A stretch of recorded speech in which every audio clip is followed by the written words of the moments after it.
Greetings, folks. Welcome back to the Jason Damico Show. Thank you so much, everybody, for tuning in on YouTube, iTunes, Spotify, iHeart, Simplecast, and all of the great platforms out there. Our guest is nothing short of a special guest, as always on the show. Everybody's a special guest on here. Today, we've got singer-songwriter, producer, podcaster, radio and TV personality, and music producer. Our guest is also the founder, chairman, CEO of the James O'Connor Agency based in Nashville, Tennessee, which has a specialty for writing and producing branded songs for nonprofits, corporations, authors, and keynote speakers.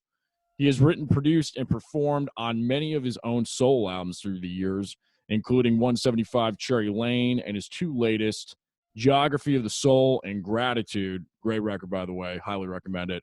Which were recorded on Music Row in Nashville, Tennessee, with A-list musicians and producer Kim Copeland. He has hosted over 300 podcasts with artists, authors, speakers, and thought leaders from around the world through his show, dHarmic Evolution. Please welcome to the show, ladies and gentlemen, Mr. James Kevin O'Connor. Thank you, Jason. Appreciate being here, man. Thank you so much for having me on. I appreciate it. Oh, of course. And I'll say this before we get into it. Thank you so much for allowing me the space on your podcast, dHarmic Evolution, which was by far one of the greatest, if not the greatest, interviewing experiences I've had on the other side of the table. So thank you for that. Oh, thanks so much. Yeah, it was a pleasure. Likewise, right back at you, man. We had a great time. So I'm sure this will be fun also. So let's get into it, because you've got quite a plethora of topics and coverage. And I'd love to start with your beginning stages in the creative and artistic world, wherever you'd like to start. How did you get into music and the arts? I guess it was really, as a child growing up, I was a really late starter, but I used to listen to radio all the time as a kid and was fascinated with rock, with pop rock, with anything that made you move, Yeah. Remember as a kid listening to, of course, the Rascals, the Beatles, and, anything that I could get my ear next to, because we really had no money growing up. We were 9 people living in a 3-bedroom house with 1 bathroom. Oh my God. So Wow. I'm one of 7. So it was very humble beginnings. Wow. And the funny thing was, I think, in retrospect, thinking back in days, I had this friend down the street from me, and his father was a musician, and he played the organ. And in the 60s, when we were kids, that was like a cool instrument. The Turtles and all these bands were coming out in the late 60s. This was right before the Beatle Revolution. So I was really young. I was like 7, 8, 9, right in that range. And I was always so fascinated. I'd go over to his house, and him and his brother always had the latest records. 45s. This is how long ago this was. And they're playing these great songs, and I would just go over there and just absorb and satiate on this music. This was just such a cool thing. Your father's a musician. He was a professional musician. Right. And he gave lessons on his, organ and everything. And we never had that. So I finally, we didn't have anything in the house, I think. And maybe we had a plastic record player. So I remember going and buying my first album. The Monkees' first album came out. And I got it home, and my mother found out that I spent almost $5 on it and made me take it back and get a refund. Oh man. So I had to fight and scrap my way to figure out, where am I going to get this? So I got it from everywhere, but I say I'm a late bloomer because I didn't really start playing seriously, like get the bug, till I was 21, 22. And then I just, got ferocious on playing like 9 hours a day, including working. I had all kinds of jobs: gas station mechanic, body shop, just garage door operators, plumbing, electric. I've done everything under Wow. the sun. And I guess what happened was, once I got bit by the bug, I just got, it just knocked me over, and I couldn't play enough. So Right. that's what started it for me. What a wow! What a great. I had no idea. What a great story. That's amazing. Uh, well, let's talk a little bit about creative process because you're a fellow creative and multifaceted in it. How did that come about? Because it's one thing to start playing, and then it's another thing to really start creating. Was it kind of at the same time? Did those accumulate those skills, or was it more later on you started really writing? I think, when I started playing, seriously, I started writing immediately. It just came as such a natural process to me.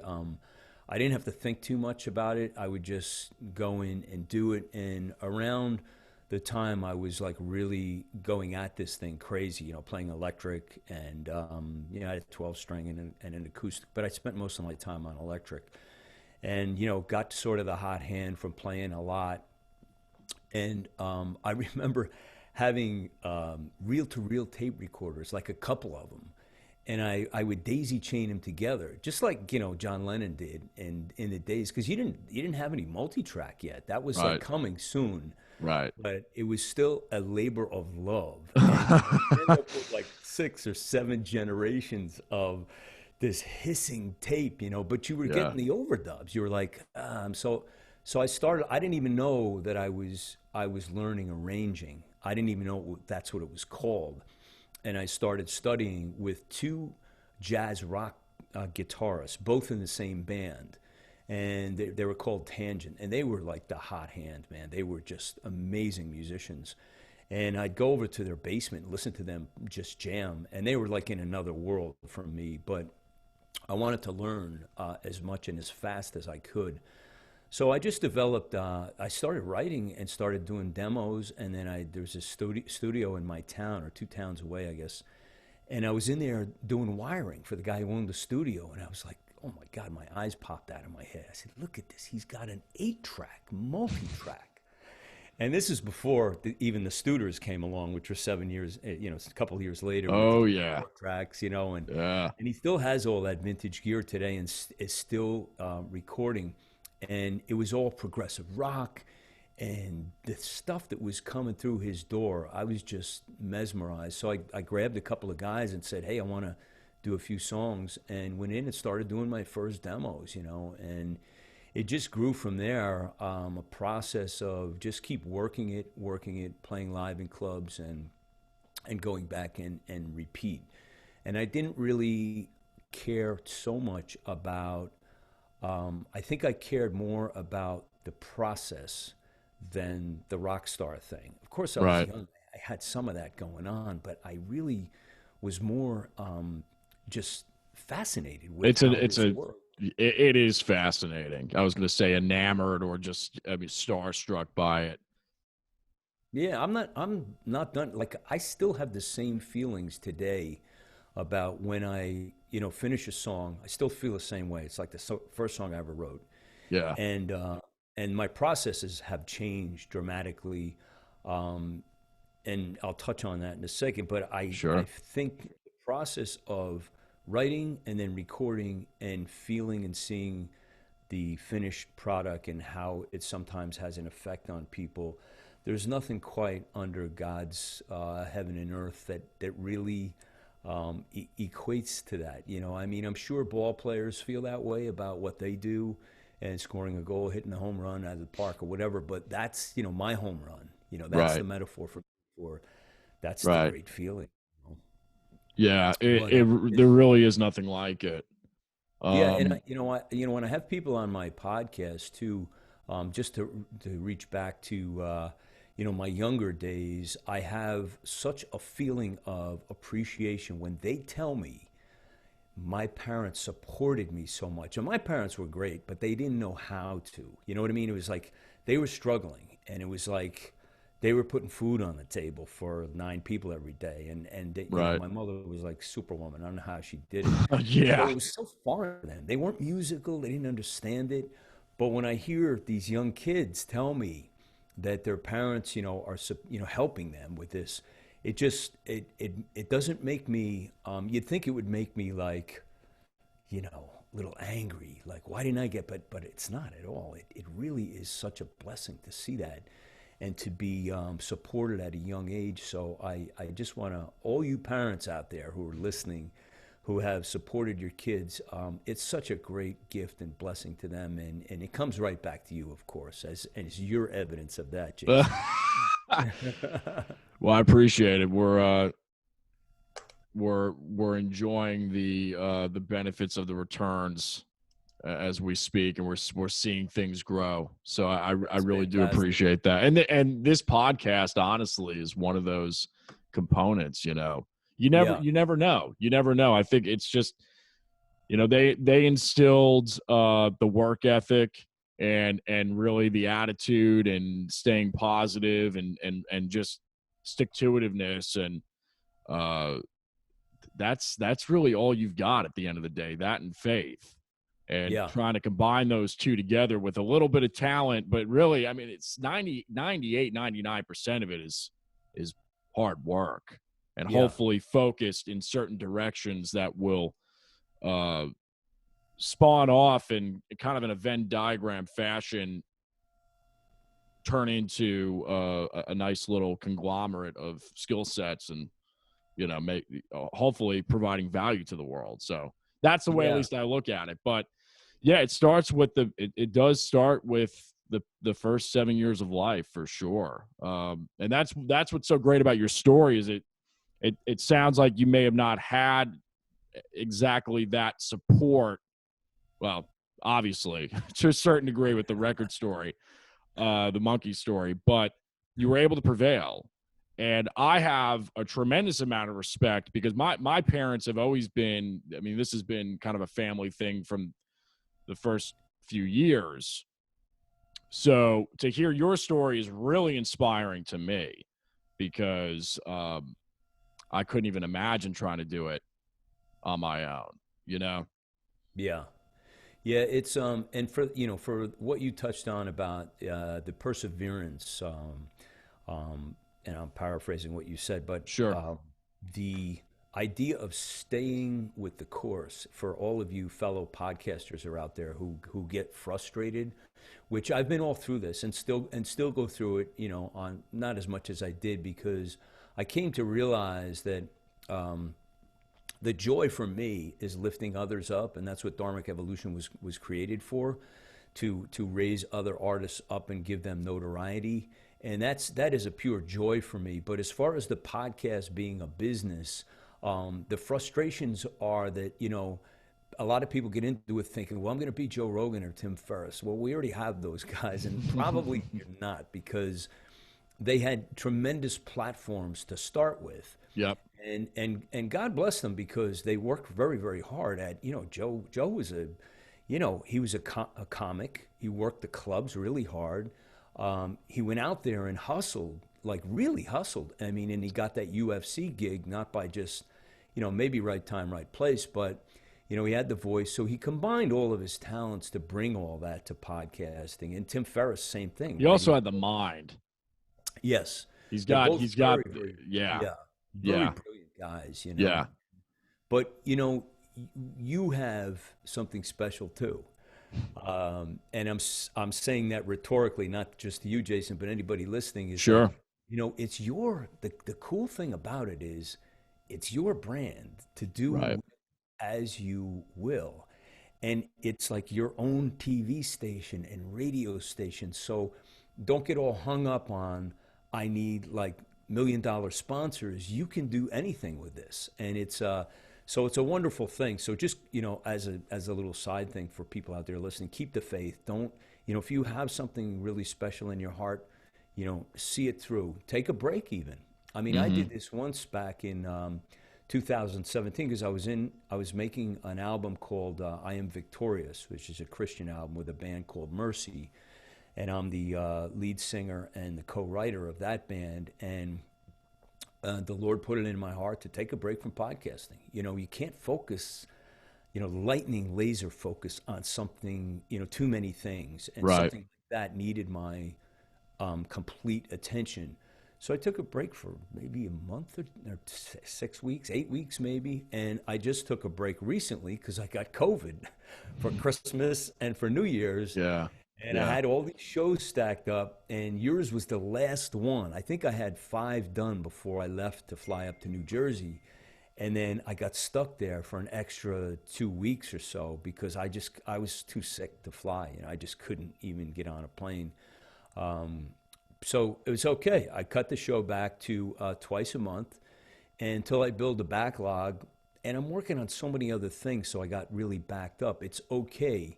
And where else can you do this? My point to podcasting is like, you don't have to call up some boss or you're at some radio station that they're counting on you. You Right. just say, look, this is what it is. And, I'm looking at my downloads. They actually went up. When I stopped and I said to my fiance, I said, I should just stop broadcasting because they obviously don't want me around. So anyway, I know I got a little off track from the music there, but No, no. I felt like for just people who are struggling, don't let it get to you.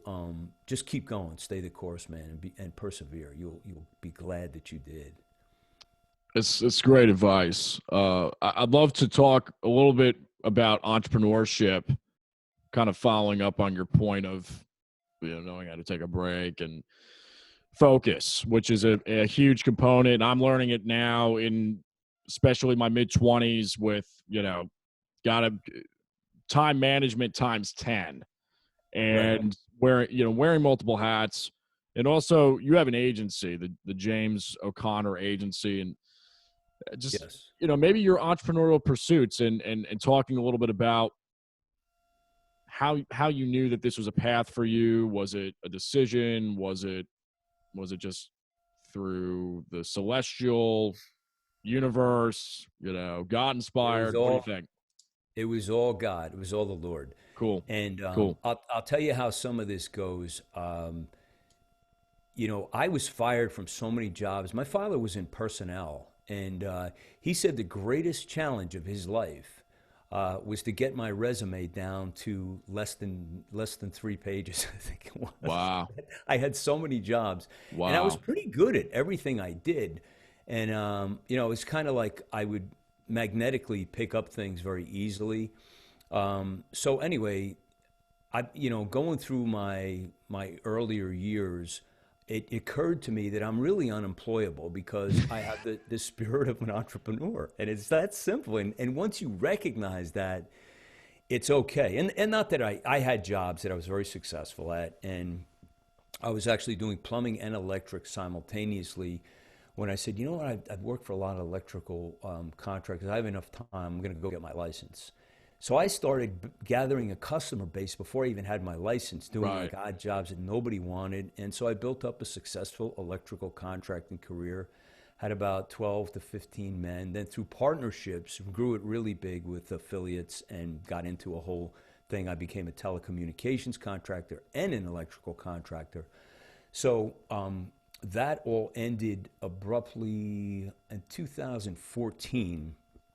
And I couldn't have been happier by the way it happened because the Lord had put all these other things in my heart. As a matter of fact, Geography of the Soul Hmm. came out the week that career ended, and my younger son graduated from college. So it was like Wow. life turns on a dime like that, and all. And Yeah. so anyway, getting back to your question about entrepreneurship, and so after doing all that, you learn a lot. You make a lot of mistakes.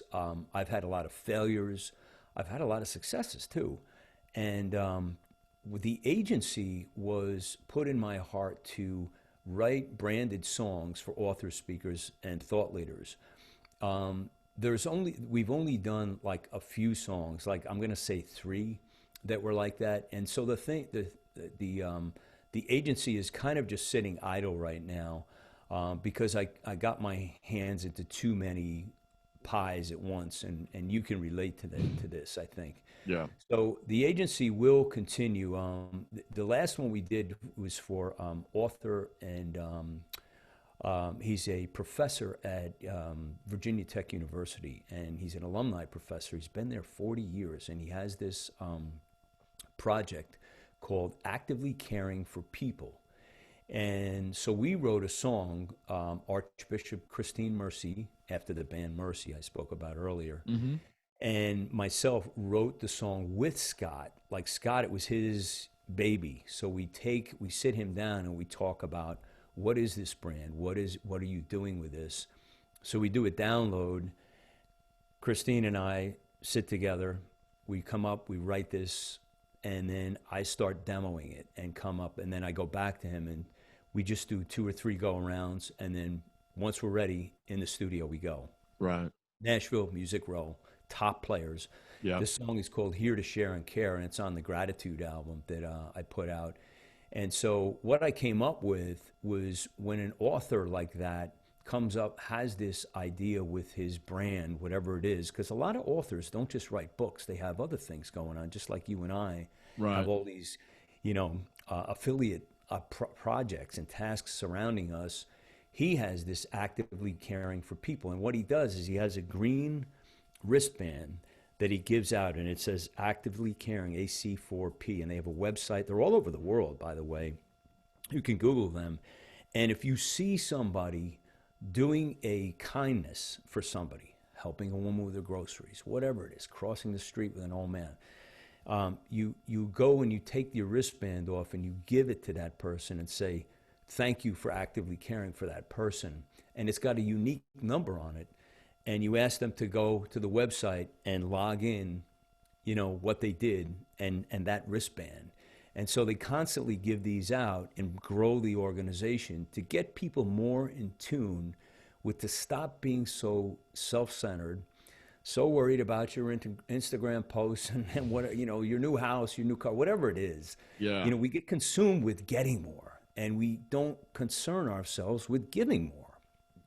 So this was right up my alley. So the Lord connected us, we wrote it, and being that he's the author and the brand, even though he's not a songwriter, we gave him 34% of the song. We took 33. You're not going to chop up a penny, obviously. So, so that was my idea, or the Lord's idea, to say this is a way to do this that would excite people like him, and get them excited to say, yeah, I'm a part of this, but I'm all about sharing. It's all about sharing the wealth. And so the song is really killer, and they're pushing the song out there with all their websites, and he's getting ready to retire now, and he's going to devote full time to this. So it's exciting for me to watch that. Yeah. Got a little off track with that. That's okay. But there was something else we were going to discuss that has to do with this. Okay, so we were talking about multitasking. Yeah, multitasking. Yeah. And I think what happens is, my fiance is the one who coined the phrase, because I used a big vision board with all colored pencils, and it's silly. If you came in and look, you'd say, this guy's crazy. I got one. I just made one in the next room a couple of months ago. Believe it or not, girl I'm dating right now got me kind of tuned into this. So, see, these ladies are good, aren't they? I'm telling you, man. It's strange, yeah, but it's working. It's weird. It is. It's really like, until you start doing that, you really get so confused with, what is important right now. But the thing, she coined the phrase, "We'll put this in the parking lot," and it's like, if you have a good idea, you don't have to walk away from that. Its time has not fully come yet, and the podcast was taking up a lot of time. Writing, albums takes up a lot of time, and recording. So, and I'm also writing, I'm just finishing a book now, and I've got 2 more that I'm working on. They're ebooks. They're not gigantic, 5,000 pages. They're short, but they're designed to help people. I just finished one that's coming out, and it's all about overcoming depression, because I've discovered that there are a lot of people who suffered with this, myself included. As a youngster, I suffered a lot with it, and I put together these strategies that you can read this thing in like 30 minutes and apply these disciplines, one for each day of the week, anytime, without any equipment, with nothing but you just getting active and getting out there and doing the things that are in the book. So I think doing things like this are an important part of It helps me as a writer, especially, to go into these different experiences, and to do things that are outside of the box and out of my comfort zone. I serve down at the Nashville Rescue Mission, usually every Sunday morning, serving meals with guys, and it's probably the best hour of my week. Wow. And Yeah. sometimes we get as many as 500 guys coming in there who Wow. you want to be brought to your knees with humility. Yeah. People coming in wheelchairs and walkers without arms, without legs. Well, guys who were just, a guy came in with no shoes one day, like he's in socks. And, it's just, for me, I go out of that place feeling like I'm taking more blessings with me on the way home than I brought in. I mean, that's just the Wow. way I feel about it. So all of these things, how they tie into the way I organize my life is I have to pick out things that are good for me, that are pragmatic, of course, too. I mean, so when we do these vision boards, that kind of thing doesn't go on the vision board. That's just part of my, it's part of my life. That Right. when I can be there, I'm It's there. a default almost. Yeah, and Yeah. it's like I'm trying to, and the reason I don't really talk about this too much because it's not like you're looking for accolades for this. This is more of like if you do this, you will feel the same blessings that I feel. It's a wonderful to give. Whatever you can give. Right. And like Dr. Christine Mercy Johnson, Archbishop Christine Mercy Johnson, she really turned my head about the homeless years ago when we were talking about it. And I never gave enough thought and enough respect, and probably as a youngster, a lot of people, I felt like a lot of people, I felt, well, get a job or whatever. You don't know what this person's been through. So she Yeah. really, really influenced me in such a huge way. And along with that, dedication to helping out where I can with people who don't have much, along came the prison ministry, which I started last October.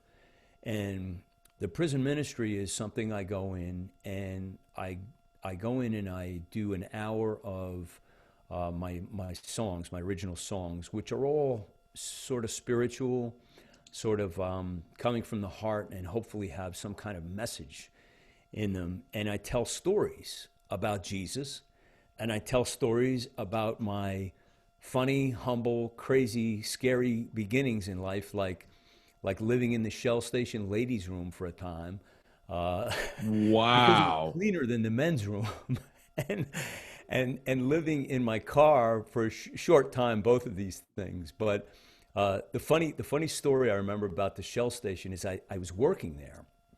I was kind of a workaholic when I was young, and I'm still that way.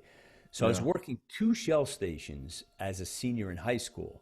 So I would show up at the one as soon as I got out of school, which is like midday because I was a senior, drive my motorcycle over there. I would work until from like 12 till 6. I would go there quarter to 6, and I'd go a town away where the father owned the other Shell station. And I'd work 6 to 10. And I did this like 6 days a week. And I was sort of homeless at my own choice. Whole thing with my father, I had a really rough time with him. So I Right. ended up sleeping in the Shell Station ladies' room. I came out one morning, I overslept. I had my sleeping bag in there.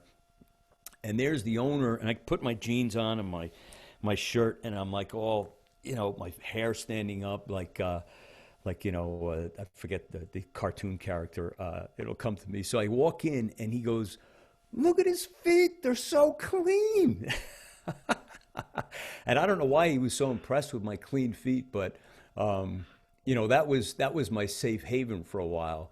But I'll tell you, the funny thing was I was really struggling as a young man. I had my first night there. I remember sleeping in the sleeping bag on the hard tile floor and saying, "I feel so emancipated. I feel just great. Nobody's gonna be picking on me or, hitting me or whatever." And there was no stress.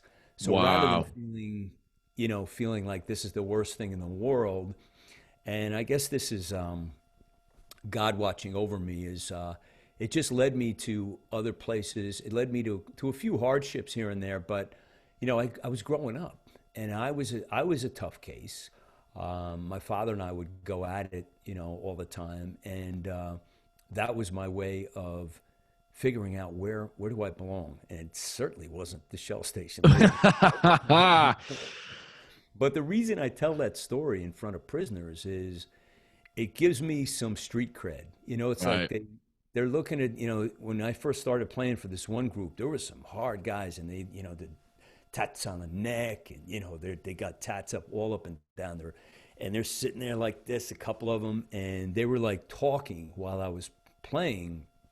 But as I got into the stories, and this was my first experience doing this, they like I won them over with the Yeah. music and the stories, especially to the point where they all came up at the end. There was probably about 30 of them, and they just surrounded me and were shaking my hands, thanking me, saying this was awesome. I really appreciated this. And so I guess I'm telling that because I have such gratitude for the Lord putting this in my heart to go and do something with your music that I felt was, now I'm doing something important. Wow. I'm doing something that really like affected somebody, and maybe I made them curious enough to start a relationship with the Lord and get the hell out of this horrible place and don't come back. Right. So much to live for. Right. Wow. You just knocked out at least 4 or 5 bullet points on that. That was great. Well, You, what? I'll tell you, Jason, the thing is, if I can expand on this, please like, do. who influenced me a lot was, and I was telling Archbishop Christine about this. She didn't know this, but I don't remember the number. But Tony Robbins, when he was a young boy, he grew up with his mother, who was a single parent. His father wasn't around, and he was really young. And they had Thanksgiving. They had no food. They had no dinner, nothing. And some guy knocked on the door and brought in like a whole Thanksgiving dinner. Yeah. So he was so impressed by this that he started this food service, and the number is crazy. Now, I thought I saw him put up a blog that says they're trying to hit like 100 million meals. Now, that I could have inflated. Maybe it was 10 million. Maybe it was some ridiculous number, but he's kept that going for like 25 years, and it grows every single year. Wow. So when I see people doing things like helping out their brothers and sisters who they just don't have resources, it gives me, I get really excited, because that's kind of the path that I'm on. Is like, I want to do something with my music that makes sense. So if it's not selling millions of records, that's good. That's okay, because, I can make a living doing a lot of things, that it doesn't necessarily have to be where I take my music and use it for my own self-glory. The glory goes to the Lord. Yeah. So find out what it is that makes you tick and makes you really want to get up in the morning and do something that is making a difference in somebody's life. And that's what drives me every day. It's like, if I'm doing something that somebody can appreciate and I can give a helping hand while I'm doing it and maybe inspire them, then I'm doing my job. Like all this political craziness that's going on around us, and nations are rising up against nations, and we are in the end days, unfortunately. But we just have to take care of our little corner, and if we can do that, like if everybody did that, we'd be cool. We'd be fine. And Yeah. people tend to get really caught up in thinking that the more I have, the more protected I'll be, meaning physical possessions or whatever their thing is. Yeah. Whatever you spend all this time with, that becomes your God. You become worshiping that thing. Right. Whatever is a materialistic thing, it could be anything. So I think if we spend more time working on our inner life, we're much happier and much more self-sufficient if we do that. And I think that all starts with, where, well, for me, at least where I'm at right now, that self-awareness and prayer, giving up a lot of that it's that battle against the spirit and the flesh for me. Yeah. And, being aware of it and just auditing every thought, taking every thought captive and just realizing where, and perspectives change too over time, because there were a lot of things growing up kind of in the church scene where you look back and you realize, well, these are fallible people, or people with fallacy in them, because everybody's of Adamic nature. That's the place at least you and I are finding common ground in on this as believers. Yeah. Some people don't believe that. They come to the table saying, from a secular humanist standpoint, that man is God. I don't see it. I personally don't see it. But I guess it's from that place of humility, but paradoxically also owning your identity in him. And that's a balancing act. That's taken years for me for him to kind of cultivate that in me and rise up in certain areas. So it's interesting, and it always changes too. He's always got you going through something. That's for sure.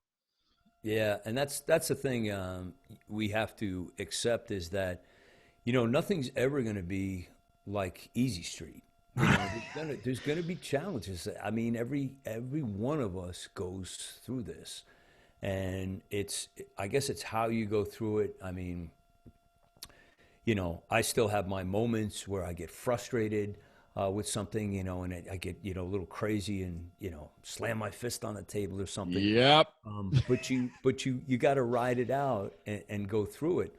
But to your point about when you look around at society right now, I've been watching a lot and reading a lot about Noah, and watching some of these films about Noah, and it's like, it's so similar to the way we are today. It's like a lot of people have just figured out that, we don't need God. We really don't need God. It's like we kind of tossed them out of our schools. We got science, we got technology, and there's a lot of people out there. And case in point is, I've always loved George Carlin, and he's up on stage, one day, and he's had a marvelous career, and he is talking about the little man in the sky, and he loves us. He was being very, he was like slamming the Lord, and it's like, and I'm shaking my head saying, I feel for you, man. I'm gonna have to pray for you, because you don't know what you're doing. You have no idea. And I think we should not ever be small-minded about what the Lord has created. Just look at the stars and the galaxies, and it's like, this could not have just come from nothing. Big Bang. Yeah. Well, if there was a Big Bang, who created the Big Bang? Right. Right. So obviously, I'm very devoted to the Lord, and I'm trying to do my part as far as bringing people to the cross. Captivate, capture, and lead to the cross is kind of what he put in my heart. But That's I cool. do it in a way that I'm sort of not really looking to go out and perform in places where there's lots of Christians, because there's already too many Christians there. It's like, I want to get people interested and curious who are sort of on the fence, And this one evangelist, he said the coolest thing the other day. I'd never heard this one. He goes, "Don't forget, the devil owns a fence," because if you're on the fence, it's like. I said, "Wow, that was an interesting metaphor. I never heard that before. But Interesting. It's really true. It's like you got to make up your mind. Yeah. Are you going to, praise the Lord and thank Him for the things that you have, or are you not? So, but not to stray too far off of music or anything else. Oh, but this is great. Yeah, I mean, but I just want people to know that. The door is open. Just like, it might be odd for someone to hear me talk about prison ministry. Like, what are you doing with those prisoners? Those are the ilk of society. But if you really think about it, you and I could be there like that. In any flash of anger or rage or situation, something happened where you reacted in a split second, and all of a sudden, somebody's dead and somebody's going to jail for the rest of their life.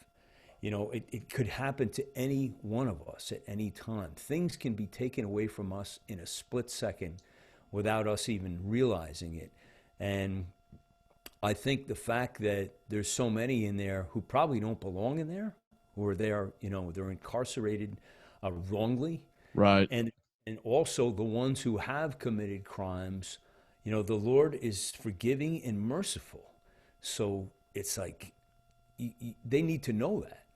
So that's my mission, is to wake them up to the fact that, all is not lost. If you're here, it doesn't mean that all is lost. The door is open to your salvation. So that, hope has got to be kept alive. And so that's why I really get excited when I go to those places, and get a chance to, to expose somebody to, maybe they've never even had a chance to hear some of these stories, and these these situations where they could say, I'm curious enough that I want to know a little more, and that seed might have just taken root right there, and it may take another year or two, Right. but at least the seed was planted. So It's really inspiring. Thanks for going off on that tangent, and I was going to bring up the prison ministry, and there's also, you're a certified chaplain as of yes. about a year ago. Did I read that Yeah. correctly? Yeah, it's a little over a year ago. And again, that Congrats. was at first I said this was at the behest and suggestion of my dear friend Archbishop Christine Mercy Johnson, and she first kind of suggested it to me, and I said, "Nah, I that's nothing I should be doing. That's really." And she kind of pressed it, and it took a couple of more meetings. Like we talk either about, we got a music thing that we're working on or whatever, and I'm the type that I don't really, it'll take me a while. I'll think about it. And so the more I thought about it, and she made a lot of sense with traveling, on airplanes and going into the prisons. She said that'll give you like more credibility as far as getting it. Cause it's a whole big Yeah. thing to go into a Yeah. prison. Kind of a credential tick. Oh man, they really make sure They they they wanted to vet go the through. they vet the hell out of you. Yeah, I They bet. wanted to go through every one of my like cases and my stuff when I brought in a small PA, and there's my Right. box with all my, and one of the I forget what they call it. They don't call him a warden now. They call him they give him a military title. I think it is a colonel or whatever. He came out and said, "All right, let him through." He's like, because he had vetted me out through her, and Right. they knew her and So whatever. she So so she kind of does this type of ministry as well then. well, she has like, I think it's like 700 churches under her worldwide. She's the archbishop of this entire world organization, the Word and Angelical Organization. I think I'm saying it right. Wow. And Is she she in Tennessee? no, she's in right now Cleveland, Ohio. Okay. Yeah. So Okay. yeah, she's got a really really That's a heavy heavy network. yeah. That's a lot So going on. Yeah. yeah, as a matter of fact, I'm sorry, I misspoke. Our dear friend Eugene Foley is the one who connected me up to these first two prisons because he had a relationship with these guys. So he kind of got me in there. But back to the Interesting. yeah, Very yeah. cool. Very He's cool. got reach everywhere. Yeah, I'm learning that every week. Yeah, I'm he's a good definitely man. learning that every week. Yeah, Foley Entertainment, folks. He's a good man. Yeah. So back to why I did the chaplaincy was for those reasons that Archbishop Christine outlined, and I finally came around to saying, yeah, I think. And then now what I do is when I have the opportunity, I go on when I'm flying. Even though I got to get my CPR back up because I haven't done it in a long time, but I'll go to the flight attendant and just quietly say, "Hey, listen, I'm sitting in 34C, and I'm a Christian chaplain. If you need any help with anything, I'm just over there." And they always, thank you very much. And do I have any plan? No, but I know in my heart that if somebody needed help in any way, the Lord, the Holy Spirit would assist me. Okay, so I don't really have to know too much. Right. I would just get up and go over if somebody's sick or whatever. That's And part of the faith. mindset. Yeah. It's a practitioner mindset of, okay, I don't have all the answers, but I'm going to take the step out. Yeah, and I've done tiny little healings, and with my grandson and so forth. And Yeah. it's all about prayer and not about me. It's just like you just said. It's really having faith and Yeah. having faith in the Lord, and things will be done. I mean, prayer is immensely And, powerful. and once, and this is my whole, if I may add to this real quick, this is my Yeah, whole for mantra sure, with brother. anybody is that, you know, once someone has that experience, nobody can take experience away from somebody. If they're healed immediately from something, even though it can't be explained or it's inexplicable or whatever, that's going to be with them for the rest of their lives, whether they want it to be or not, because Yeah, sometimes it questions an entire mind and heart structure that's been created for years. And then they're sitting there scratching their head. Well, how is this possible? But then yeah, they know. yeah. The power of prayer is very, very misunderstood and underrated. Yes. I mean, I've experienced it like in many, many situations. I'm fortunate enough to have um, several very, very powerful prayer warriors, for lack of a better word, and mostly women around me who are very, very spiritually attuned and tied into the Lord Those and doing intercessors, man. work. Yeah, They're it's like, when you get together and pray, it's just, the Lord says right in the Bible, if two or more come, together, there's no way I can't grant any request as long as it is sincere and done in the right way and come from the heart. right. So, why would we not take advantage of this? So, I got to tell you, Jason, I'm a little puppy dog when it comes to this. I'm way at the beginning of my Christian walk. Like if you ever saw me 4 years ago, I'd be unrecognizable to you today, but I have a Wow. long way to go. And Wow. so God has blessed me by surrounding me with these very powerful people in my life. And my fiance is actually one of them. She doesn't even know it, but she says things to me sometimes, and it's from the Holy Spirit, and I know it because I pick up on it and Yeah. said to myself, she doesn't even know what she just gave me there. Oh, yeah. Yeah. And it's like once you start to become more spiritually attuned, you grow more and more into that, and you start to recognize things around you, and it's more all about, I just wasn't paying attention. I really didn't have that spiritual tuning. I wasn't tuned into things around me, but there's things all around us that lead us to, the Lord has given you a nudge here. You got to just look for it. Well, it's like the scientific community. You don't know what you don't know. Yeah, Well, exactly. That's the whole point. yeah, You really don't know what you don't know. right, So, you know, I yeah, and I mean science to me personally, and I'm definitely not a scientist. But from what I've dabbled in, and I read, I like to read. yeah, From what I can see, I just see time and time and time and time and time again, and from ancient texts to current um, materials and research,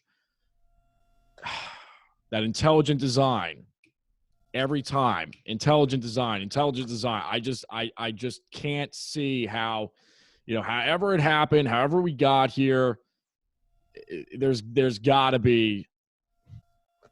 It's how could it be without? I mean, creative period is in essence existence.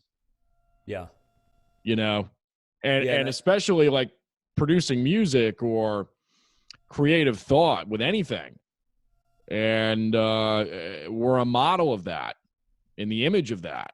So that's probably why it feels so godlike to create. yeah. Well, it's more the pride of man. We get carried away with ourselves and Yeah. think, Me, my. Yep. To quote Robin Williams in Hook, you know, and Yeah. it's like it's just crazy. It wasn't Robin Williams. It was Captain Hook that said that in the film. But we don't know that we're doing. I think we're not conscious of, but we do get carried away with our whatever we were blessed with, but we don't give thanks for what we were blessed with. We take it on ourselves that we did all this, and I think that's the big mistake that we make.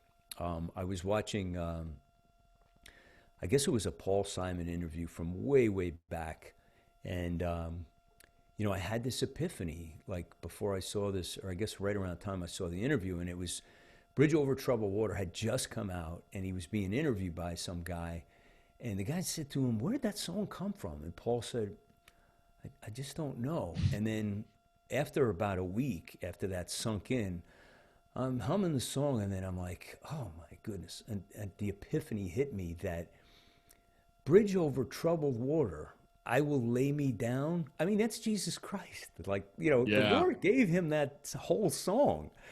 And, he just he wasn't aware or whatever. I mean, just like that is, because it's one of the greatest songs ever. Oh, As yeah. far as lyrically, it's a masterpiece, it's just incredible. But I think that's our human condition. We get caught up in us. And all the great leaders, Alexander the Great and Mussolini and all of them, got all caught up in this. And there's nothing wrong that I can do. I can do all things because I am mighty and powerful. So, Right. in our own daily lives, a dose of humility goes a long way. And, once you do lower your head and get into having a relationship with with the Lord, the world opens up for you, and it's such a magnificent way. So, and with times getting very close, people need to really wake up and decide. Am I ever going to do this, or am I just going to do my 1 hour on the Sunday when churches come back, and then I did my duty? That's not what a relationship with the Lord is about. That's Yeah. not even close. So, Yeah. I'm encouraging you folks who are listening. You won't be sorry. Chaplain O'Connor's coming after you. Yeah, I get my shield out. Where do you see it? It's gold. As we start to kind of tie this up and wrap up a little bit, I just want to go over your materials real quick. 7 Steps to Freedom is the book. Yeah, that'll And be out in probably about 2 more weeks. We're just tweaking it out, and it'll be posted on the dHarmic Evolution website, very cool. dharmicevolution.com. So it'll be easy to find.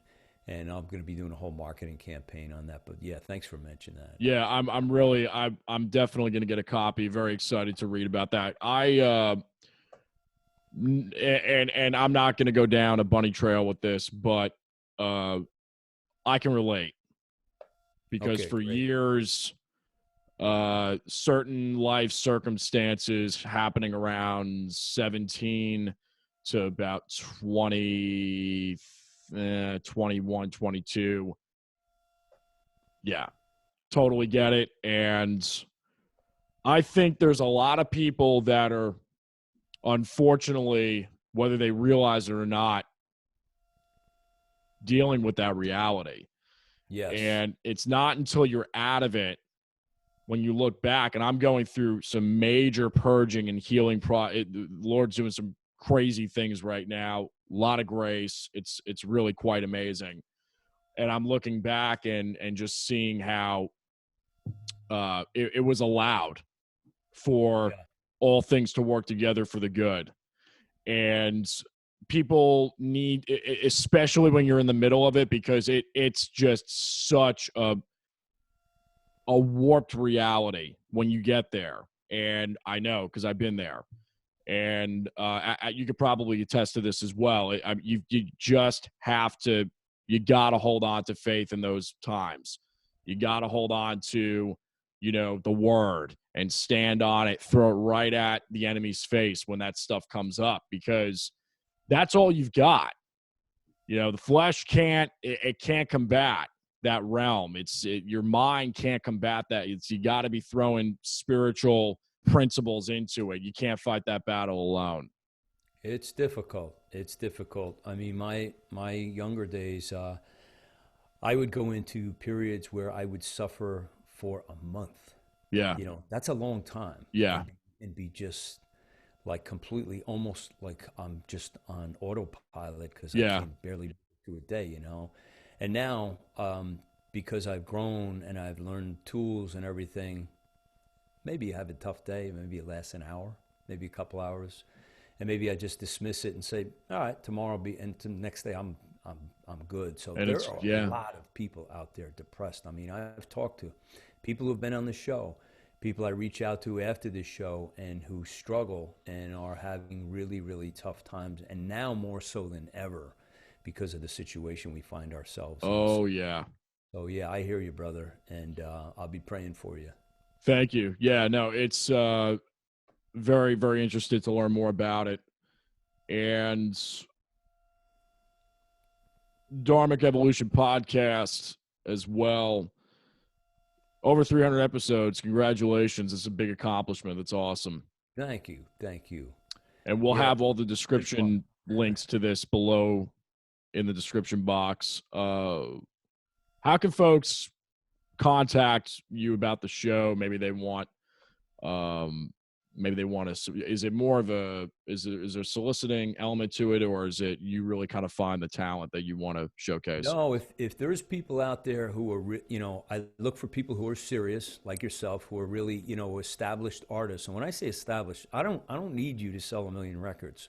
I don't care, if you've sold, hardly any records, but that you pay attention to your career, Right. and you've put in the work. But you can reach out to me at james@dharmicevolution.com, and just mention you were found this on the Jason Damico show, and that you have somebody that you would like to come on, but because it's a show about featuring your music and your story, and be delighted to have you on. So feel free to reach out.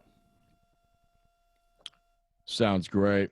Yeah, right now, I'll tell you the show we because I told you I was sick. We cut back to two shows a month, but it's only going to take a month or so. As a matter of fact, I've already got a big backlog, but I'm focusing on a lot of other things. So I think the break for a month or two will be good to keep it every other week, and then we'll go back up to weekly again. Well, the good news is that I have 15 things going on over here. Your episode probably won't be out until end of February anyway. So hopefully it'll work out if you get a little bit of a influx of folks. That's great. Thank you. Real quick, just gear talk for a little bit, and then we'll kind of get into future plans. And then I've got one last thing I do at the end. Okay. Studio, analog, digital. Any thoughts as far as any particular pieces of gear that you're really into these days, or that have stuck with you throughout the career? Sure. What I do is my whole writing style has changed in that. Well, I won't go into that. I'll go into the gear, which ties to this. Is I just picked up the Symphony built by Apogee. Oh yeah. And I waited a year for this because it was all ready to ship. Pandemic hit. The finishing parts were in China. So I finally got it, and it's a small little thing, but it has the Bob Clearmountain goodies inside of it, the preamps and everything. Wow. It's really magnificent, and it's right up my alley because Is that a console? it's a small little console that has two XLRs in the back, couple of quarter-inch in the front for headphone Cool. and a mic if you wish. Cool. And it can even incorporate with my other ensemble with the fiber optic cables. So that one's a 4 input, this one's a 2 input. And the way I do it is I usually work with a producer in the studio, and usually on a Trident board, because I love the combination, the marriage, if you will, of analog and digital together. Yep. And using the analog or the digital, everybody has to use, Pro Tools is usually the choice most engineers make. But I work on a Trident board in the studio.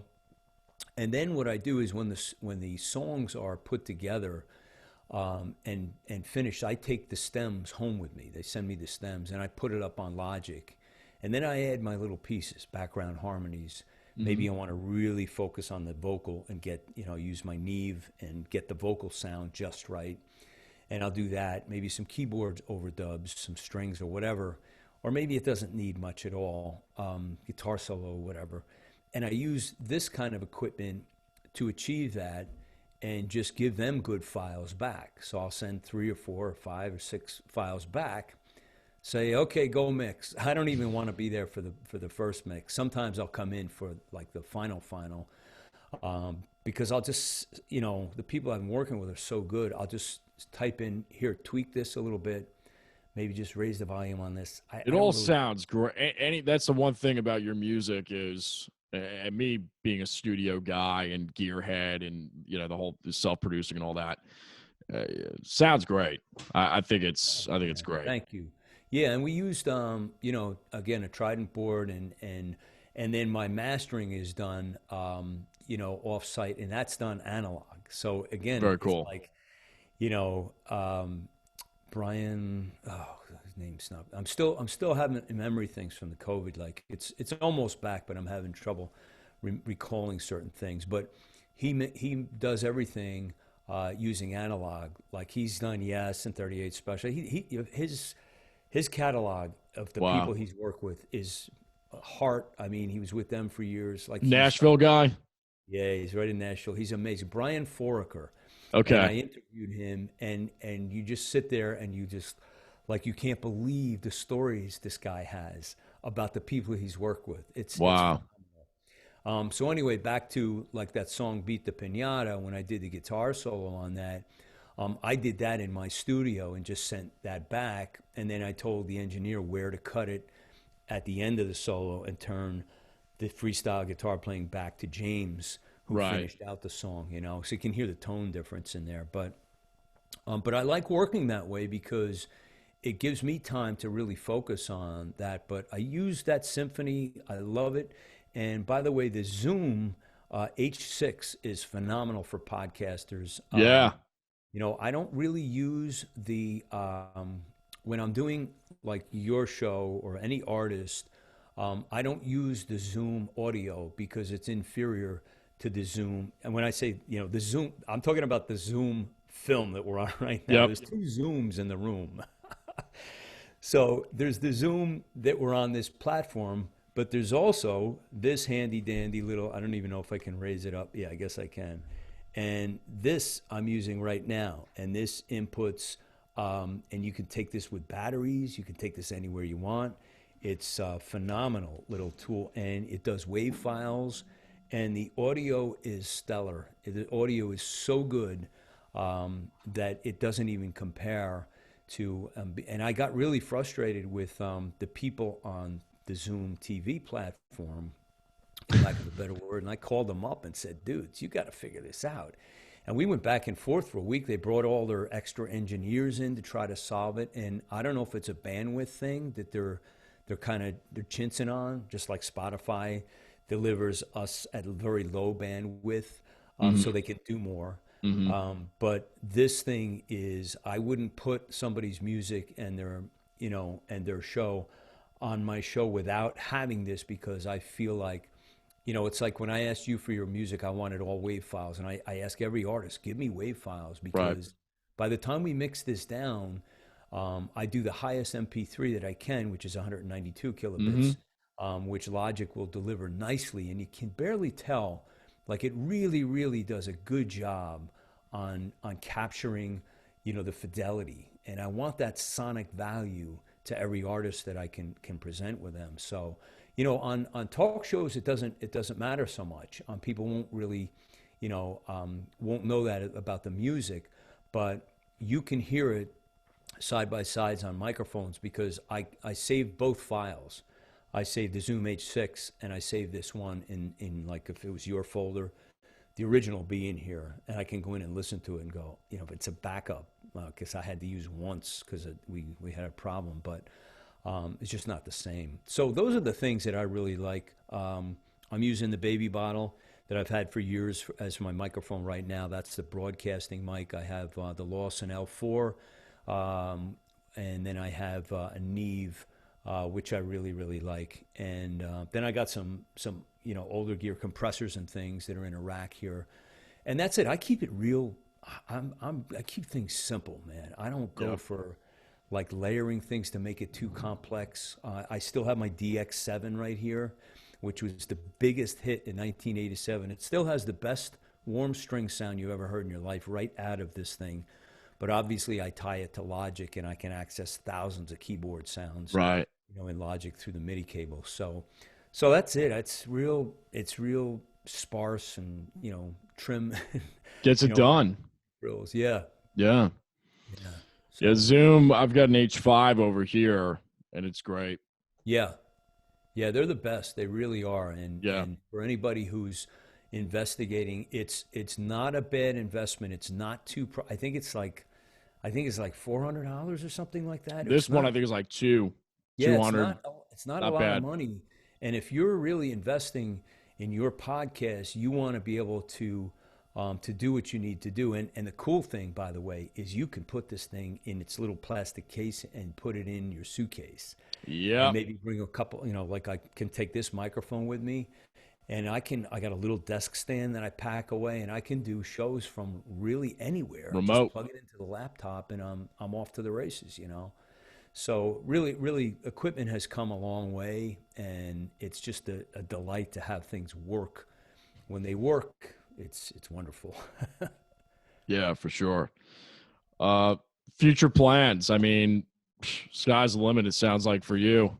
Yeah, it's I'll tell you what I'm working on is I mentioned to you about the book that's coming out. I have two more behind that. I have a couple of albums. I have two or three albums that I could be working on. And I'm letting the Lord guide me because I got into a string of like new songs.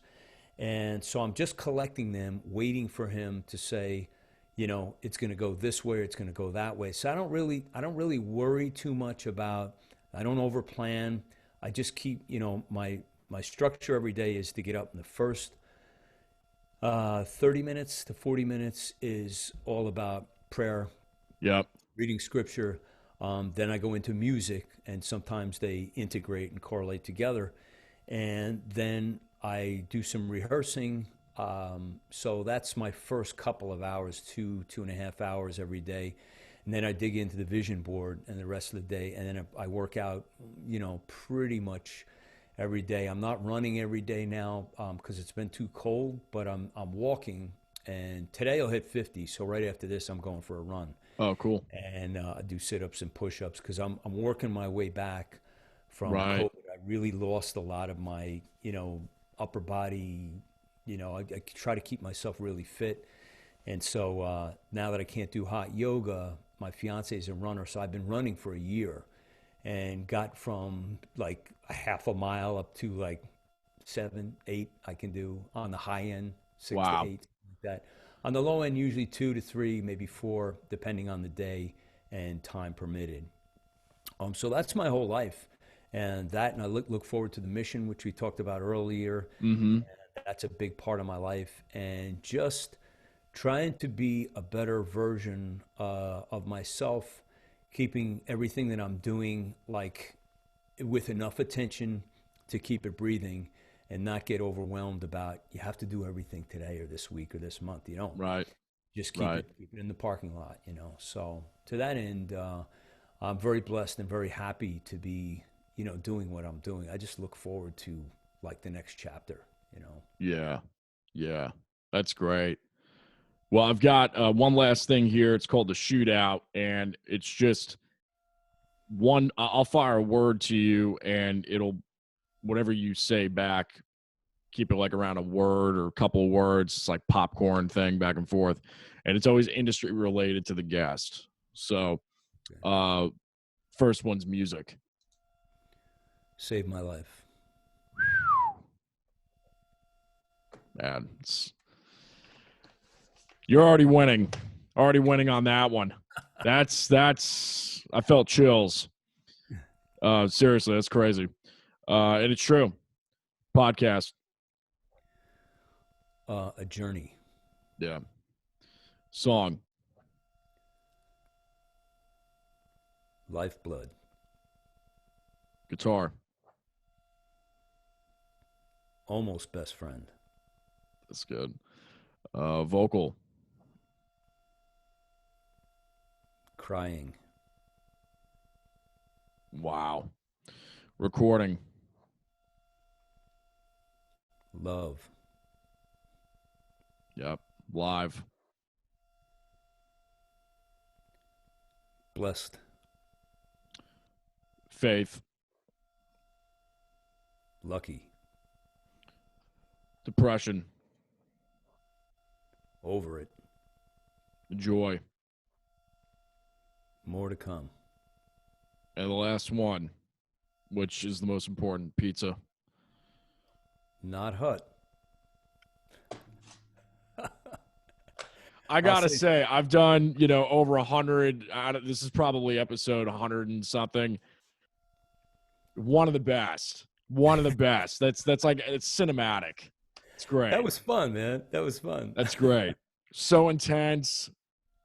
Even the last one, because the last one, usually people will kind of crack up a little bit because they're not expecting it. Just not hot. It's great. I should have said Sky King because it's right here in Kingston Springs. They're legendary for their pizza because I'm from the East, man, the Northeast. Well, yeah. Are you from Jersey? Yeah. Pizza Okay. in New Jersey, I'm telling you, pizza in New York, New Jersey, there's no place in the country It's the best. that knows how to do it like there. Yeah, it's the best. I mean, there's a couple of great places in the Carolinas because they came down from, the Northeast, but even I don't know. There's something about the water there too. They talk about that, the aqueduct, and how that New York State mountain range. Do you know New York City is one of the best tasting water that you've ever tasted? Oh yeah. A lot of people don't know that. They go, New York City. I say, yeah, because it's fed from the Adirondack Mountains. And it's where I lived for a couple of years or a few years from whatever, just kind of during my college years and working in the industry and acting up there, agencies in New York City. So, some of the best. Yeah. So people, if you ever go to New York City, when it comes back to normal, hopefully it will. Hopefully. Yeah, please go into a restaurant and order a glass of water out of it. You'll be shocked. It's like, it's the best. It really is. Yeah. Water's a big thing for me. Like where you live, the water's got to taste good. Yeah. Yeah. Florida is not winning. Not to bash Florida, but man, definitely got to stick to bottled water down there. Yeah. One last question for you, which I ask everybody at the end, which is, if you could go back to your 15-year-old self, knowing what you know now, what would you tell him? Stay here and keep all that your experiences together, but don't let them overwhelm you. It's great. It's great. That just about does it. This has been great, by the way. Thank you so much for taking the time to be on. Do you have any last words beyond those? And what are they? Just that everybody really takes really seriously our conversation about spirituality, and whatever way that you can figure out to connect with the Lord, He's waiting. And it's not very terribly unlike a relationship with a human being. You got to stretch out, reach your hand out, and you got to, want to have it. So once you begin, I think you'd be very, very happy that you persevered and did stay the course. And that aside, blessed to be here, Jason. Thank you so much for taking time out to have me on the show and to discuss all these things. It was really, really fun, and I really enjoyed the conversation tremendously. Thank you so much, my brother. God bless you, and you owe me your favorite song out of your collection so I can put on our Spotify playlists that we've created custom out of the dHarmic evolution. So please send that to me, my friend. Stay tuned, because we got some new stuff coming out, and I think I have the perfect song for that playlist. Excellent. Whenever you're Yeah, ready. thank you. Yeah. Thank you. Well, and again, ditto. Like, so honored to have you here. You guys have been watching and listening to the Jason Damico show. Thank you guys so much. YouTube, iTunes, Spotify, iHeartRadio, Simplecast, all the great platforms out there. And definitely check out James's platforms in wherever the description box is, either below or to the side, depending on the platform. And just grateful to continue this show and keep it rolling. Thank you guys so much for the support. We will see you all in the next one. Peace.